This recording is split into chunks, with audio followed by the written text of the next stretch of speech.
Mes frères, mes sœurs, une fois encore, Dieu vous bénisse. Et ce soir, nous allons essayer de voir ce que c'est que la foi. Et mon thème aujourd'hui, c'est la foi. Je suis très révolté à cause de l'interprétation ou l'explication qu'il donne à la foi. Mais la foi, ça vient pas, ce n'est pas le résultat d'une admiration d'un pasteur. La foi n'est pas le résultat d'une concentration comme le font d'autres. Non, ce n'est pas ça la foi. J'entends certains disent que j'ai la foi, mais pourtant ces personnes n'ont rien à voir avec la parole de Dieu. J'entends certains dire que non, moi j'ai ma foi, mais ta foi elle est où? Ta foi, d'où vient ta foi? Certaines personnes disent que non, ce qui sauve là, c'est la foi. Si tu veux là, il ne faut pas aller à l'église. Si tu veux là, un truc comme on appelle, tu es assis chez toi, et puis bon, ce qui sauve là, c'est la foi.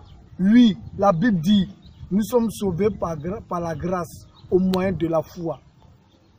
Mais, quelle est cette foi-là qui sauve en dehors de la parole de Dieu? Il n'y en a pas. Quelle est cette foi-là qui sauve en dehors de la parole de Dieu? Il n'y en a pas de foi en dehors de la parole de Dieu. Et c'est ce que nous allons voir tout à l'heure. Pour contredire toutes ces personnes, pour tous ces pasteurs réellement qui prêchent sur la foi, sans réellement expliquer ce que c'est que la foi. Il dit non, vous ayez la foi. Mais sur quoi le pasteur se base pour demander au peuple d'avoir la foi? Sur quoi le peuple peut s'appuyer pour pouvoir réellement avoir la foi? Rien. Donc, nous allons voir tout à l'heure. La foi, c'est quoi? Comme Hébreux chapitre 11, verset 1 dit, la foi, c'est une ferme assurance des choses qu'on espère. C'est une démonstration de celles qu'on ne voit pas. Mais, ça veut dire quoi? Quand la Bible dit une ferme assurance des choses qu'on espère, ça veut dire quoi? Qu'est-ce qu'on espère? On espère quelque chose que nous avons demandé. On espère à une promesse. Donc la foi touche aussi le physique. Et la Bible va plus loin pour dire, c'est une démonstration de celle qu'on ne voit pas. Qu'est-ce que nous ne voyons pas? C'est le spirituel. Donc la foi aussi, c'est une ferme assurance du salut.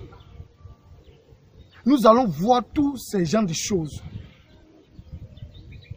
La foi prend en compte le physique et le spirituel. Et le spirituel, je peux nommer le salut. Nous avons une ferme assurance. Nous démontrons que nous sommes sauvés. Et cela ne dépend pas de nous. Nous avons en premier lieu la foi révélatrice. La foi révélatrice ou la foi vivante.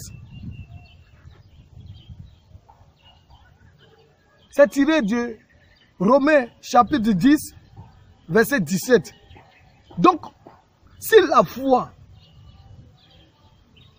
vient de ce qu'on entend, et ce qu'on entend vient de la parole de Dieu, alors ce qui veut dire que la foi, c'est la voix de Dieu.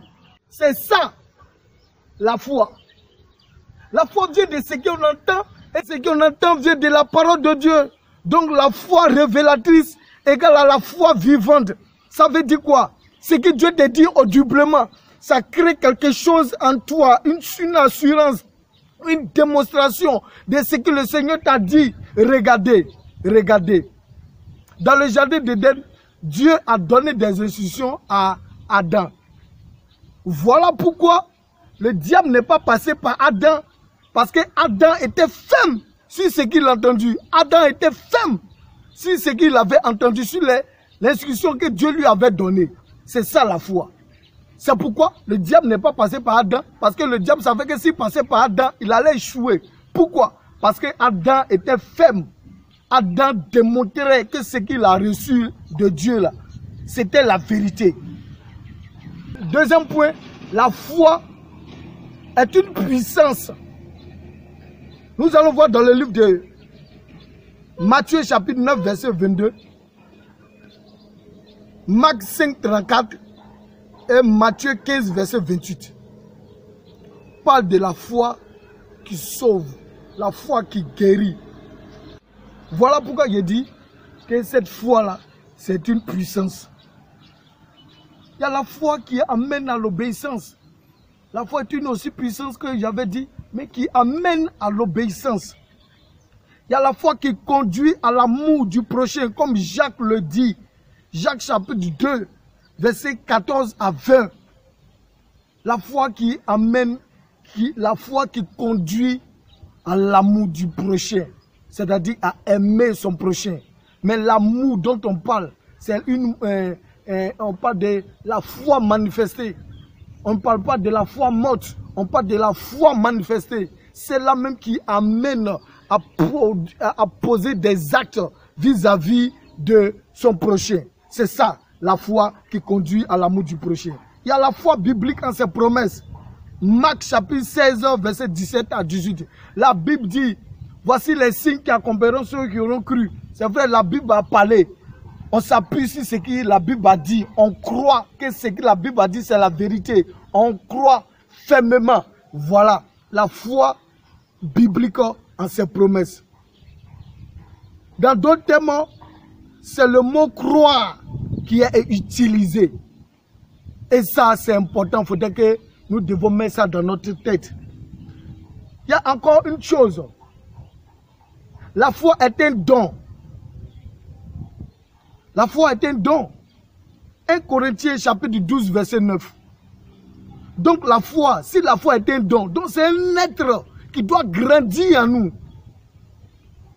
Si la foi, qui est un don, qui est aussi un don, comme je le dis, donc c'est un être qui grandit comme de la manière un bébé grandit. C'est de la manière la foi qui est en nous qui doit grandir. Il y a la foi dans les épreuves. Elle devient grande. Cette foi devient grande. C'est dans les épreuves. Et par la parole de Dieu, par le jeûne, par la prière, par les épreuves. Comme on le dit. 2 Corinthiens chapitre 13 verset 5. Pourquoi les Juifs ne sont pas sauvés? Parce que il n'y a pas de foi. Ils n'avaient pas la foi. Avec eux, on ne pouvait pas parler de la foi. Parce que la foi vient de ce qu'on entend et ce qu'on entend vient de la parole de Dieu. Donc en ce moment, on parle de l'évangile. Or, eux, la loi leur a été donnée. Donc les gars ne pouvaient pas être sauvés. Peut-être qu'ils seront jugés selon la loi. Mais ce qui concerne l'évangile, c'est nous qui avons la foi. Mes frères, mes soeurs, Jean chapitre 5, verset 39 à 40. Jean chapitre 5, verset 44 à 47. La foi du salut. Et cela ne dépend pas de nous, la foi du salut. La Bible dit que nous sommes sauvés par plus grâce au moyen de la foi. Et c'est cette foi-là que nous avons. Parce que nous avons accepté Jésus-Christ comme sauveur et Seigneur. À cause de ce que le sang de Jésus nous a racheté, nous a lavé et nous a fait Adam avant le péché, alors nous sommes sauvés par grâce au moyen de la foi. Voilà la foi du salut. Ok. La foi qui justifie, qui nous justifie en Jésus-Christ. Galates chapitre 2, verset 16. Galates chapitre 3, verset 11. La foi qui nous justifie en Jésus-Christ. Un autre point. La foi qui fait de nous des fils et des filles d'Abraham. Galates chapitre 3, verset 7. Mes frères, mes soeurs, je viens tout à l'heure de vous enseigner sur la foi. Mais si quelqu'un vient et dit j'ai la foi, et que sa foi là n'a rien à voir avec la parole de Dieu, ce n'est pas la foi. Il a gros cœur, mais ce n'est pas la foi. Ou je peux appeler ça l'émotion, non pas la foi. Cet homme-là, la foi sans la parole de Dieu, qui n'amène pas l'individu à obéir à la parole de Dieu, la foi qui est incapable de justifier l'individu, cet homme-là, il n'a pas la foi, mais il a gros cœur. C'est-à-dire que son cœur rend témoignage de lui, en disant que oui, tu peux le faire, mais ce n'est pas la foi. La véritable foi vient de ce qu'on entend. La véritable foi est liée à la parole. La véritable foi conduit à l'obéissance. La véritable foi est une puissance qui nous sauve, qui nous guérit. La véritable foi, c'est cette foi-là qui nous justifie en Jésus-Christ. La véritable foi, c'est celle-là même qui nous amène à comprendre, à avoir la ferme assurance que nous sommes sauvés, c'est-à-dire la foi du salut. La véritable foi, c'est celle-là même là, qui nous conduit à l'amour de nos prochains, à aimer nos prochains, non pas dans la bouche, mais en acte et dans la vérité. C'est ça la foi. C'est ça la foi. Mes frères, mes soeurs, que Dieu nous bénisse. Shalom. Oh yes. Le Seigneur est digne de recevoir l'honneur, la puissance et la gloire. Tu veux te rapprocher de lui en ce jour?